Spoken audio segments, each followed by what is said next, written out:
Hey there YouTube, I'm Yukitsu, this is Yukitsu Times. Welcome to my channel, welcome to a little bit of Battlefleet Gothic Armada 2. So, just going to be doing a quick bit of a video here before the release of this game here. And it is coming out tomorrow, so if you're interested in getting this game, maybe check this out a little bit. But it is, in its current state, one of those games where I would be a little bit cautious and pay attention to what's going on with the game before buying it. Now, the game is a little bit buggy. These bugs do not personally bother me that much, even though I am affected by them. What we're getting is a lot of, for example, crashes, a little bit of crash to desktop, a little bit of game freezing. Sometimes you even get one that's like just locks up completely and you have to reset your computer.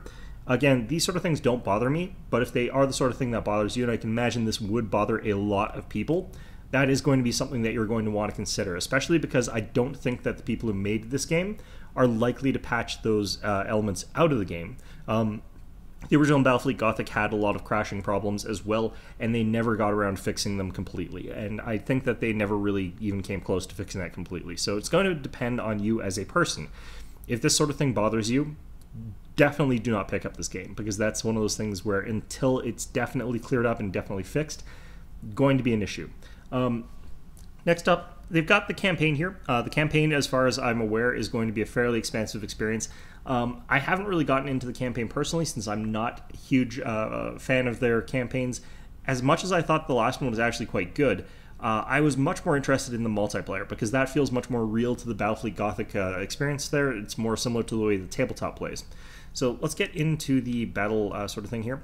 So one of the things that we can note right away is just the number of factions. This is every single faction that has ever been officially released by Games Workshop for Battlefleet Gothic. It has, as far as I know, every standard ship, by which I mean non-Forge World. They might even have some of the Forge World ships in there. So like you can't get the black star fortresses or stuff like that, or anything like that, but you can get pretty much every standard ship that's ever been published in the game, and that's quite a large number of ships and quite a large number of fleets. Some of the fleets that normally would have had customization points just have a million different variants. The Tyranids and the Orcs both have like 100 billion different types of ships, just for every different combination you can think of, really. Not quite, but they've got a lot of different ship types there. Now, one of the things that I quite like about this is that they're not likely to sort of follow through with additional DLC for factions. What I'm hoping they instead do, if they are going to create any DLC, is to create new campaign modes. That's what I would really like to see them doing with this, new stories and stuff like that. That would be much more interesting in my opinion. Now, if you're looking at this game and you're thinking that you're going to be just picking one of your factions and sort of playing it, I think that that's sort of the way to go. But before you get the game, you're going to want to check the state of the balance at that sort of point of release. Currently, right now, like Tyranids have a 70% win rate or something like that, or something really ridiculous. They're going to get nerfed, but I don't think that the nerf is actually going to affect that too badly. So I think that if you're a Tyranid player, then that's going to definitely be something that might interest you. Whereas if you're a Corsair player, I actually play the Craft World Elder. If you're apparently these guys are just like 20% win rate. They've got like an absolute in the garbage type of win rate there, and I didn't even bother trying to start playing them when I loaded the game up, because I looked at their stats and I'm just like, okay, these are the same sort of very problematic ones that they had at the end of Battlefleet Gothic 1. They didn't work. They were completely impossible to play with, and they just didn't win the game. They just could not win a game. They're just garbage. So that's sort of the state of them. And everything else is relatively well balanced. The Orcs are also a little bit too high up there. In my opinion, the Necrons are kind of too all or nothing. If you've got weapons that ignore armor, Necrons get shredded out really, really quickly, since they don't have a lot of defenses against a lot of different types of weapons out there. But if you're something that like doesn't have good armor penetration values, like you're the Imperial Navy focusing on macros, you're going to have a real rough time against Necrons. Everyone has a hard time against Tyranids. Like there's a lot of really bad or good matchups in this game. So check the balance of the game here. Make sure that they're balancing it correctly instead of incorrectly. There are good and there are bad ways to balance the game. The way that they balanced the Craft World Elder or the Corsairs in the previous one was the wrong way to balance a faction. They just removed all of their ability to fight and did not make them more interesting to play against. So that was kind of the way that sort of went. If that's how they start gutting factions, then you definitely want to not sort of support that kind of thing. In terms of the factions, in addition to that, I find that one of the biggest turnoffs of this game right now, and the reason I would personally recommend waiting before buying this one, is that the internal balance is really bad. When I talk about the internal balance, what I mean is that if I were to take a look at, for example, the fleet that I'm currently using here, we can take a few seconds here, blah, blah, blah. It takes also a little while to load in some of these screens, and that's part of the bugginess. You'll notice that my current fleet, the one that got me up to legendary rank, is just 5 Starfall Dragon ships. That's because it by far is the best ship that the Eldar currently have, the Craftworld Eldar. If I took, say, the Ghost Dragon ship, I wouldn't have access to all those really excellent torpedoes. One of the things that's interesting about the ship is that it's a cruiser tier ship. It has 8 projectiles per torpedo volley. Most ships in this tier have 4.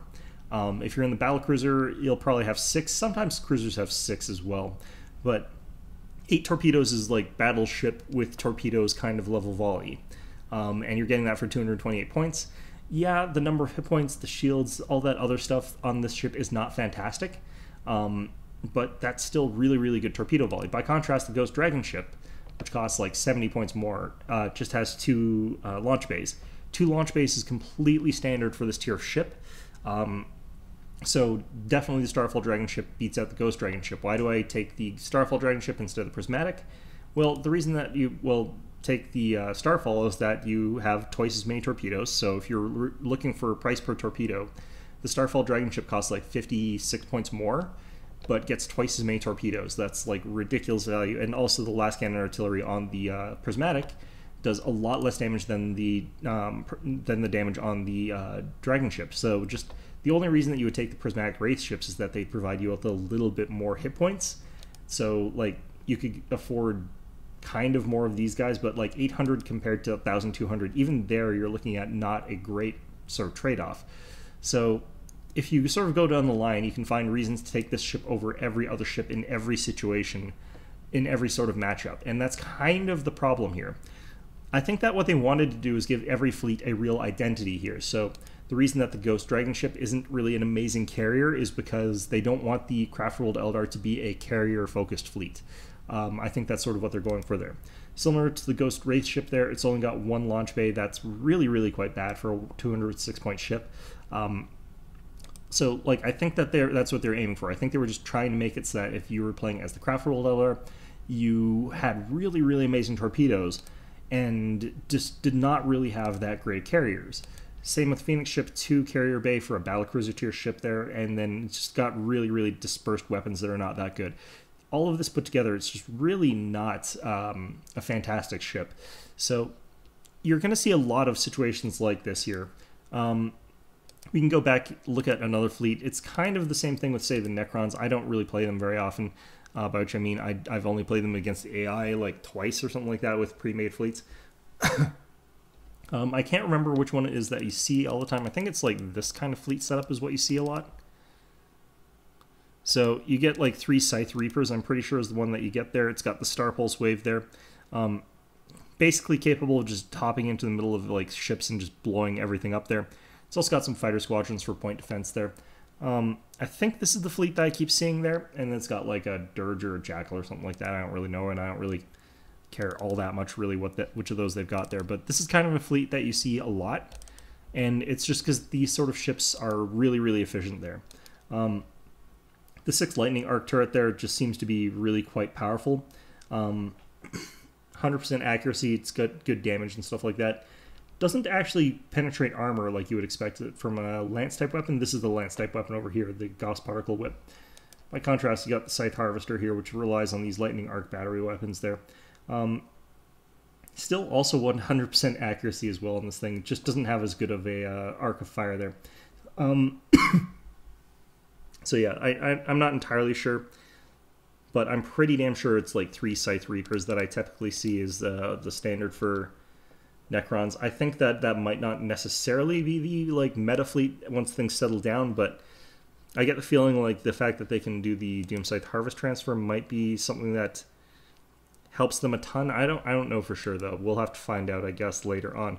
But in any event, like that's what we're sort of seeing right now, is that certain fleets are really, really good at a type of weapon, and whatever has that weapon and is the best ship with that weapon becomes just the standard. You just take like a million of them.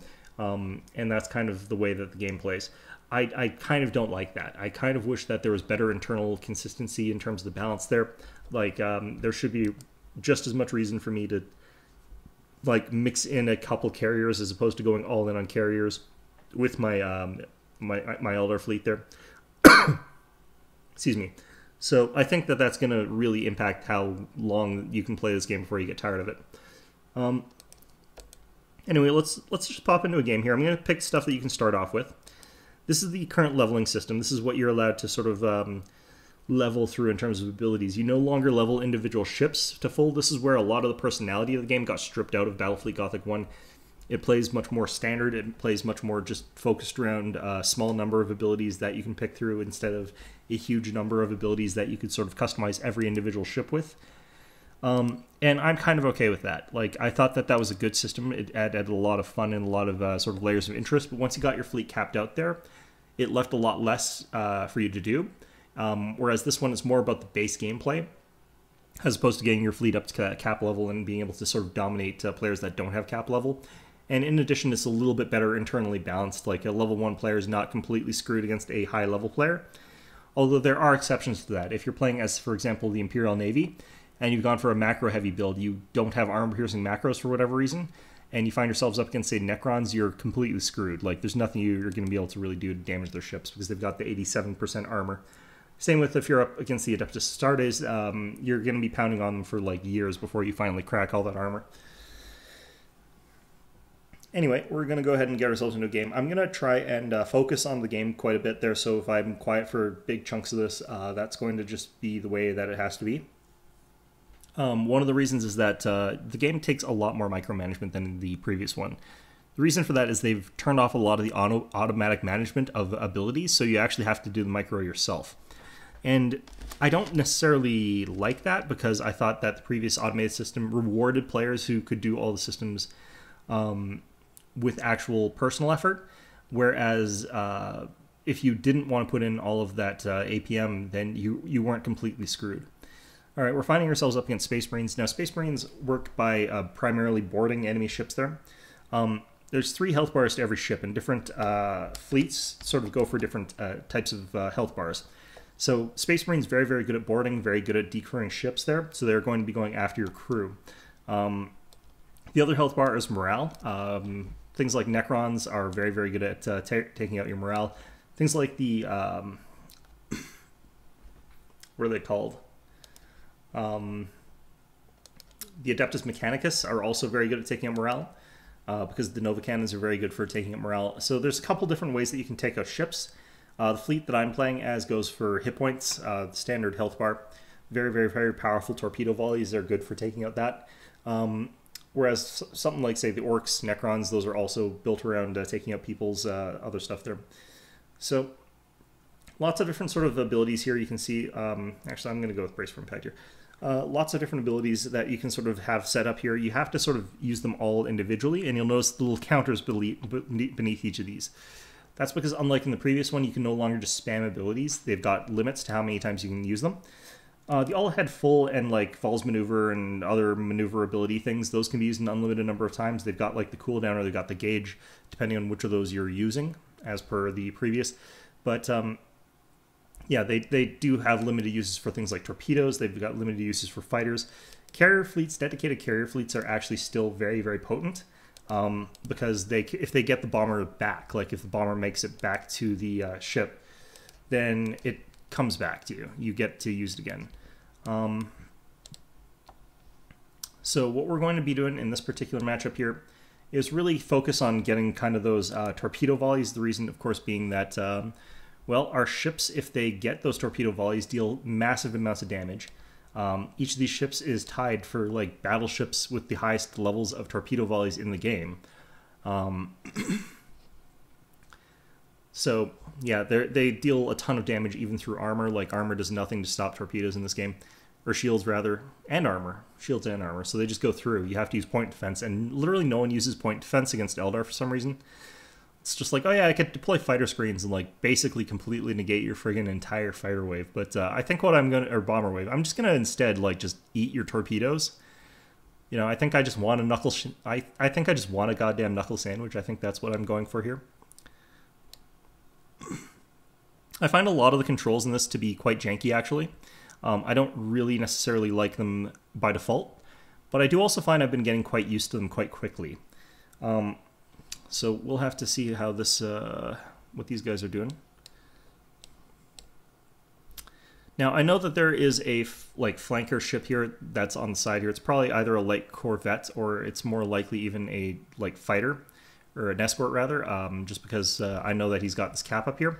There's lots of ships now that just are permanently stealthed, and they're quite annoying to deal with.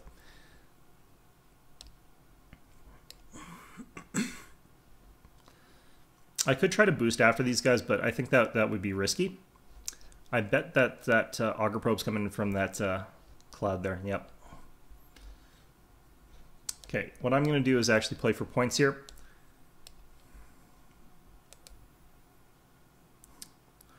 I don't really feel like getting in the way of that identification there. Oh, I got too close to this guy. Okay, well, I guess we're fighting now.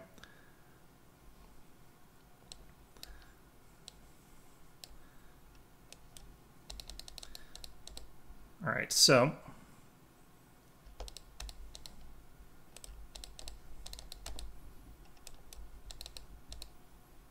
oh, god damn it.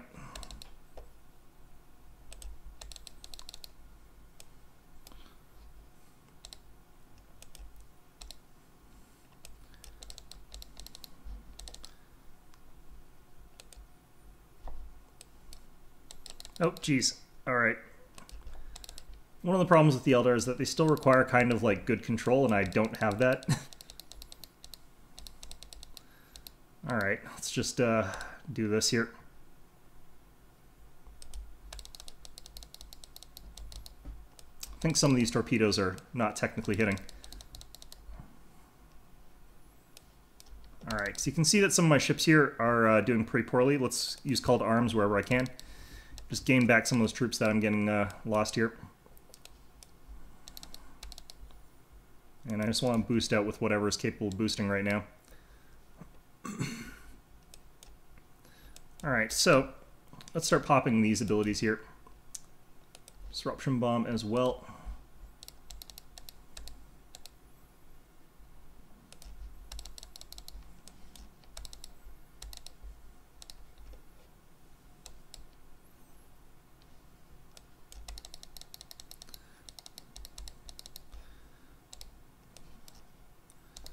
Oh, shit. Okay.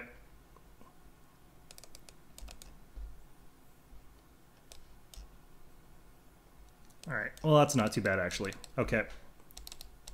Let's get these ships turned around wherever I can.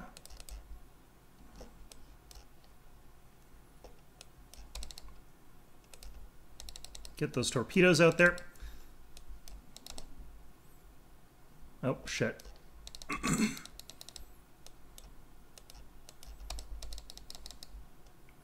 Goes my goddamn generator. Alright. I need to get these torpedoes down to this battle barge here is what I need to do.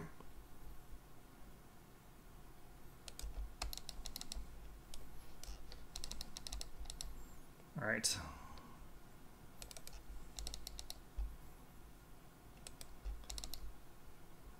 Just gonna use more call to arms here.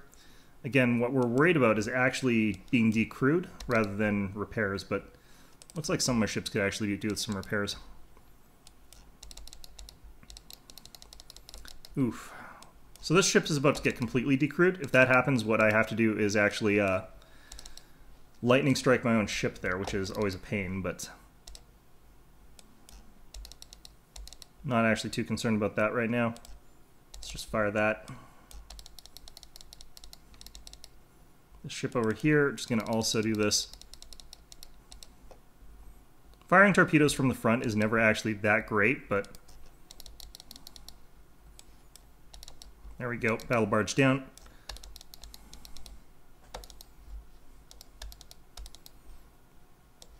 Can actually chase after this guy for a little bit here.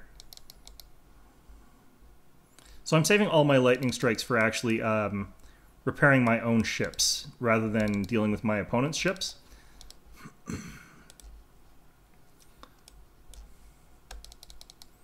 Alright, we managed to take that guy out. Let's get back around here.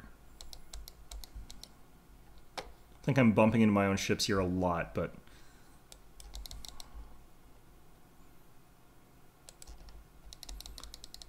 There's another spread of torpedoes right up the ass of that guy.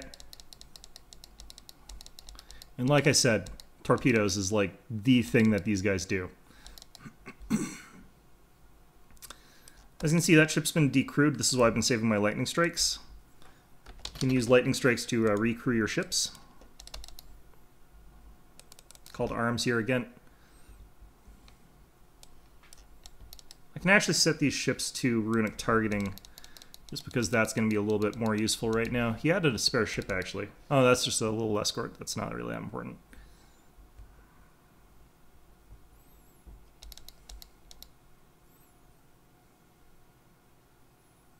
Should be able to take this guy despite his armor.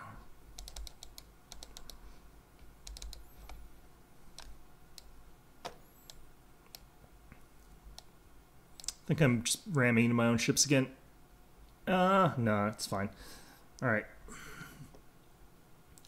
Really wish I could do another call to arms here, but whatever. It's fine.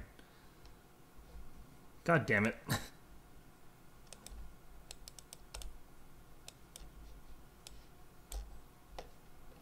I kind of hate having to like recover my own ships doing that sort of thing, but it's kind of a nice system to sort of make that, because it's like an easy health bar to deplete is the crew one.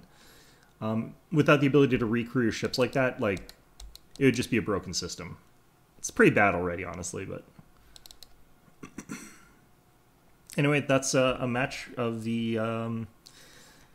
Remember, I was using the base abilities, so you can start with these abilities. Remember as well that, you know, one of the problems with macro focus, which this fleet sort of is that it suffers against armor. So this is why you have that sort of element of... Ooh, this guy was also legendary. This is why it's also a good idea for me to have that extra bit of armor-piercing damage to those torpedoes. You sort of want to vary it up and make sure that your fleet has a bit of both, but very few fleets can get away with using torpedoes as their main armor-piercing source of damage, like the way that I can with the Eldar. So anyway, that's a kind of a look at the game right now. Again, I think that this is not necessarily one that you're going to want to get on release. It's one of the ones where you're going to want to read the patch notes carefully, see what sort of direction they're going for, see what sort of things that they're fixing, and make sure that they're doing the right things before you really pick this up. Because if they're sort of going into it with the mentality of they can do a couple really hasty patches and make that sort of work for them, I don't think that this game's going to really have much longevity to it. I think that it, like, the way that they're trying to fix Tyranids, the way they're trying to fix the Corsairs, those are not fixes that are going to work. Because the problems that those two factions have in particular, and to a lesser extent the Orcs have, is structural to the mechanics of the game. Tyranids don't need like their points adjusted. They need to have an adjustment in terms of like how effectively they board and cripple enemy ships, as well as introducing better counterplay against that. Corsairs, since their fleet composition relies much more heavily, in my opinion, on the